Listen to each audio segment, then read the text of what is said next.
It starts with a silence that feels wrong, the kind that makes a family's imagination do more damage than any confirmed bad news.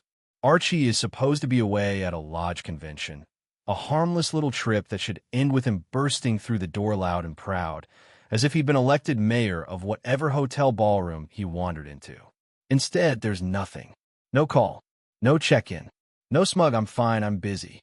Just a blank space where Archie's noise should be. And as the hours pass, that blank space turns into a threat. Gloria keeps dialing numbers, repeating the same questions, waiting for a human voice to say something definitive, anything. Edith moves around the house as if motion can hold panic back, tidying things that don't need tidying, picking up objects that were never out of place, trying to keep herself from sitting still long enough for fear to sit on her chest. Michael tries to be the steady one, the man who says, "Let's not jump to conclusions," but even he can't hide the fact that something is off.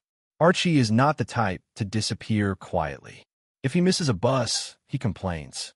If he's delayed, he announces it. If he's uncomfortable, he calls home to make sure everyone knows. The absence of Archie's voice becomes its own kind of evidence, and it pushes them from worry into something closer to dread. They go to the police station, expecting urgency and getting bureaucracy. They're told they have to wait before filing a missing persons report, as if the emotional urgency of a family is a minor detail compared to a procedural checklist. That delay is cruel, not because the police are deliberately heartless, but because time is the enemy of calm. The longer you wait without answers, the more the mind invents answers. Then someone says the thing that feels like a dirty slap. Maybe Archie ran off with another woman. It's offered as a possibility because it happens in other cases, because men do it, because detectives have seen enough mess to expect mess. But to this family, it detonates. Gloria rejects it immediately, furious that anyone would reduce her father to a cliché.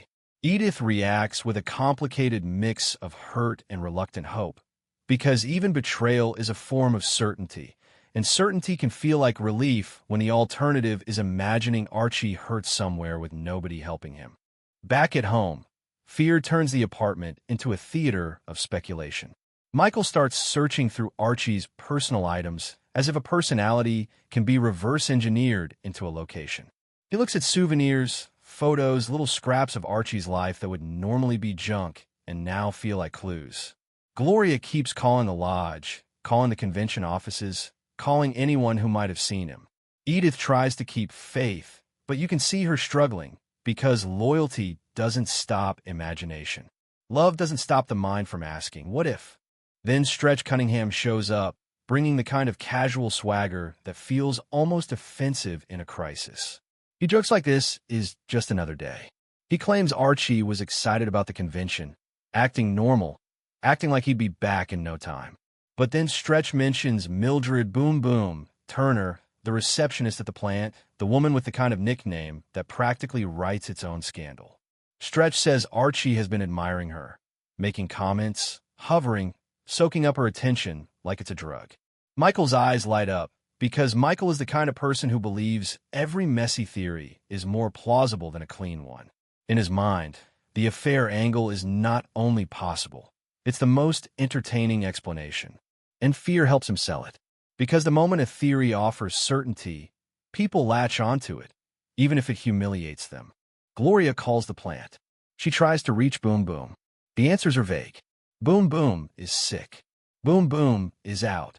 Boom Boom isn't reachable. The vagueness becomes fuel.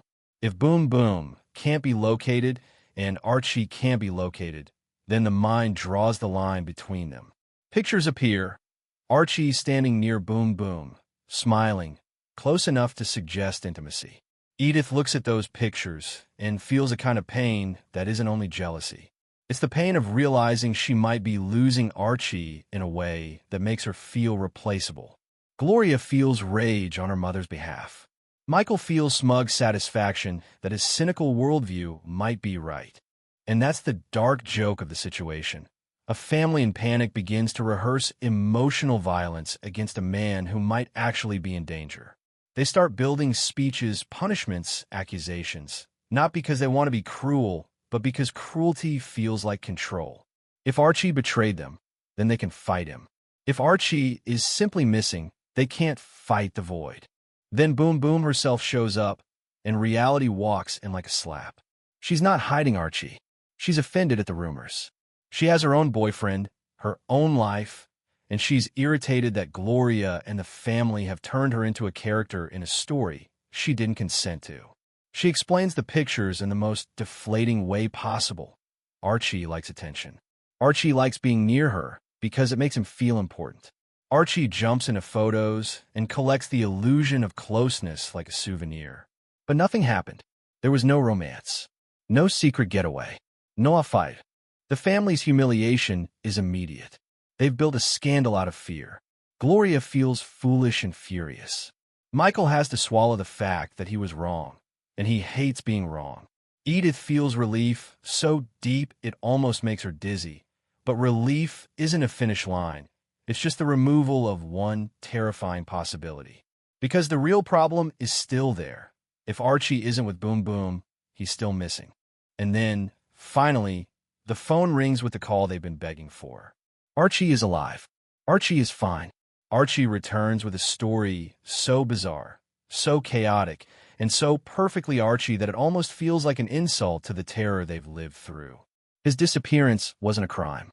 It wasn't a romance. It was an accidental spiral of bad timing and stubbornness. Mistransportation, confusion, a chain of wrong turns that snowballed because Archie refuses to admit when he's lost. He got stranded in the most ridiculous way, and somehow, in Archie fashion, he turned the whole ordeal into a story where he is the center, the survivor, the man who handled it. The emotional collision is immediate. Edith wants to hug him and shake him. Gloria wants to yell because her fear needs somewhere to go now that it has been denied tragedy. Michael wants to mock him because sarcasm is how he processes relief. Archie wants applause, or at least understanding, and he doesn't fully grasp that his family's fear wasn't an overreaction. It was love trying to survive uncertainty. The household tries to reset, but the reset is messy. Small domestic issues flare up, like they always do when big emotions have nowhere else to land. A simple repair job becomes another argument about competence and control. It's almost comforting in a twisted way. The family returns to fighting about ordinary things because ordinary things mean the world is still intact. Then the story pivots again because Archie experiences what he believes is a brush with death at work. A heavy object falls where he had been sitting, and he avoids serious harm because he moved at the last second. To the family, it's an accident and a close call. To Archie, it's a sign. He decides a higher power warned him, protected him, saved him. And once Archie decides something is divine, he becomes a new kind of loud. He declares he's changing. He declares he's grateful. He declares he's going to church. He talks like his life has been rewritten by fate. Edith is moved because she wants this to be real. She wants Archie to become softer, kinder, less stubborn, less cruel with his words. Gloria is cautiously hopeful. Michael is openly skeptical, insisting the universe doesn't send messages. People just get lucky, and luck doesn't mean you're special. The debate becomes loud, but it's not really about theology. It's about coping. Archie needs meaning because meaning makes fear feel manageable. If God saved him, then the world isn't random, and that comforts him. Michael rejects that because he believes meaning must be built, not handed down. They argue because both are terrified of the same truth. Death can come close without warning, and no one gets to negotiate with it.